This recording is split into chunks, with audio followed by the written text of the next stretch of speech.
Reka nongere ngusuhuzane ariko nguhe ikaze uwe mukunzi wacu udahwema kudukurikira umunsi ku munsi. Reka nkubwire ngo uri uw'agaciro wowe wamaze gukanda subscribe cyangwa se sabone. Nibutse nawe utari wayikora kuyikora aka kanya kugira ngo buri gihe cyose duse inkuru cyangwa se ikiganiro ujye ubasha kukibona gatanu kuri gatanu, bityo tubashe kubana mu makuru ndetse n'ibiganiro tugenda tunyuza hano kuri Ukuri News TV. Nanone rero tugarutse muri studio igitaraganya kugira ngo tubashe kurebera hamwe izi breaking news, dore ko ari amakuru aba arimo gucaracara, ya makuru utapfa gusanga ahandi ku wundi murongo usibye hano honyine rukumbi kuri uyu muyoboro mugari wa YouTube Ukuri News TV. Nanone rero nongere nshimire wowe wahageze, wowe icyo ugomba gukora no gukanda sabone, hasigaye tukazajya tubasha kubana mu makuru ndetse n'ibiganiro tugenda tunyuza hano kuri Ukuri News TV.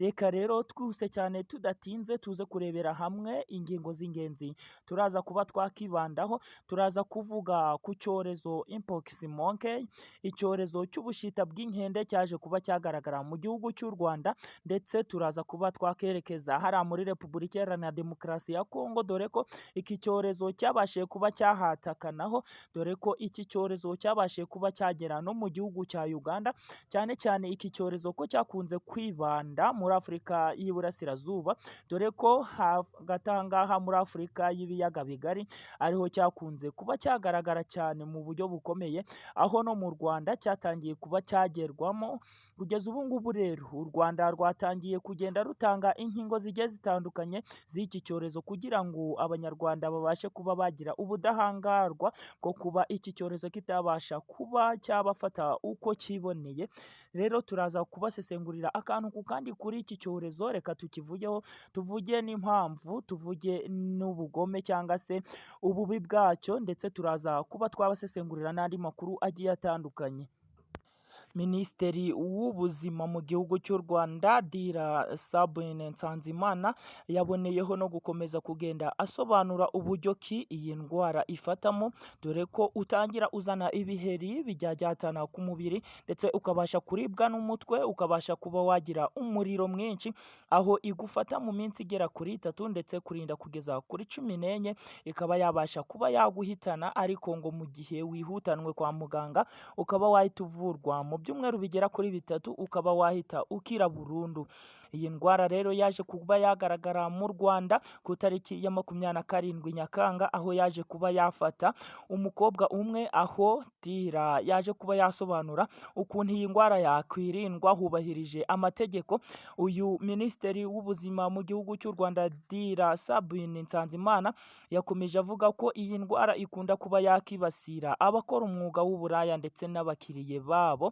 aho yavuze ko iyi ndwara rero igomba kuba yakwandura mu gihe ukoze mu matembabuzi y'uwayanduye, cyangwa se ukabasha kuba wamusoma mu gihe musambana, cyangwa se mu gihe murimo gukora ibindi bikorwa bitandukanye byo gufatanaho. Iyi ndwara rero anaricyo cyatumye avuga ko iyi ndwara igoranye cyane, aho ubasha kuba wakora ku muntu ikabasha kuba yahita igufata mu buryo butunguranye. Yaboneyeho rero no gukomeza agira inama abantu bakora umwuga w'uburaya, akomeza babwira ko bagakwiye kuba bakitwararika mu buryo butandukanye.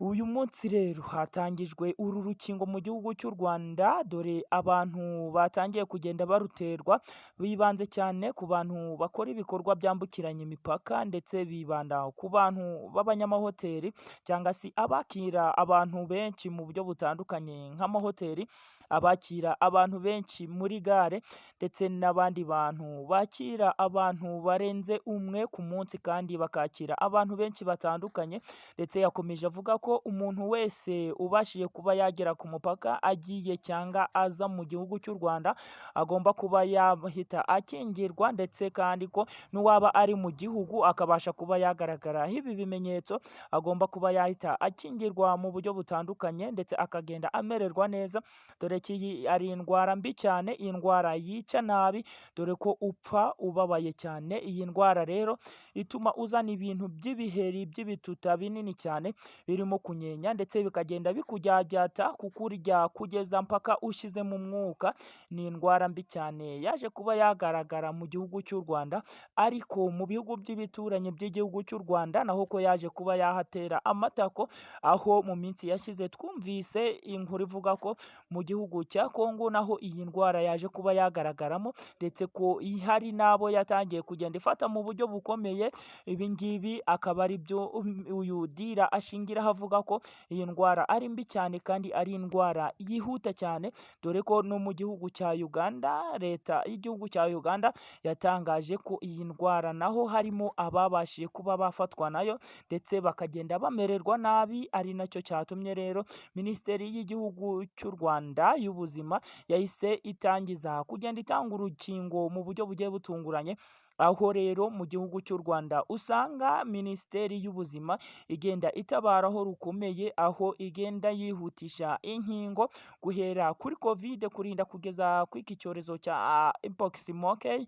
Iki cyorezo rero cy'ubushita bw'inkende cyo cyaje arikuraho, ku buryo iyi ndwara uyandura ugahita wumva uko ubaye, ndetse ko utanatinda gupfa, dore ko bavuga ko mu byumweru bigera kuri bitatu waba wakize uramutse uyivuje, ariko utaramuka uyivuje iminsi itaregera rwose kuri 14 ukaba wahita uhasiga ubuzima. Ibi bimenyetso rero bigaragara hagati mu minsi 3, aho uhita utangira kumva ibiheri ndetse bikabasha kuba byagufata ahantu hagiye hatandukanye. Yakomeje atangaza ahantu iyi ndwara ikunda kuba yakibanda cyangwa se ibice iyi ndwara ikunda guhita igaragaraho. Ahangaha yagaragaje ko mu myanya y'ibanga, ahangaha igomba kuba yahita igaragara mu myanya ndangagitsina, igahita ikurembya mu buryo bukomeye, aho ibi biheri bimeze gutya twababwiye bigomba guhita biza bikaza ari ibituta, bikabasha kuba byakurya ndetse umutwe ukakurya cyane. Iki nacyo ni ikimenyetso cya kabiri ko umutwe uhita utangira kukurya mu buryo bukomeye nk'uwarwaye stroke, kugeza ubwo mu biganza hatangiye kugenda hatumba, naho hakagenda hatutika ibiheri byinshi cyane. Aho rero baburiwe kugenda bitwararika abangaba bakora umwuga w'uburaya, aho mu bari batatu yatangiye kugenda ifata abenshi ari abakora umwuga w'uburaya ndetse n'abakiriye babo, aho bivugwa ko nanone waba uri umukiriye we cyangwa se uri indaya bwite, byose byaba ari kimwe nanone, dore ko bavuga ko ntawe ukora igikorwa ari umwe. Rero amakuru tuje kuba twabaherezayo ni ayo ngayo tubasesenguriye kuri iyi ndwara y'ubushita bw'inkende, tukaba tuza kongera guhurira mu makuru akurikira. Wowe icyo usabwa ni ugukanda subscribe cyangwa se abone, kugira ngo buri gihe cyose dusenkuru cyangwa se ikiganiro ukazajya ubasha kukibona 5/5 buri gihe cyose, tukazajya tubana mu makuru ndetse n'ibiganiro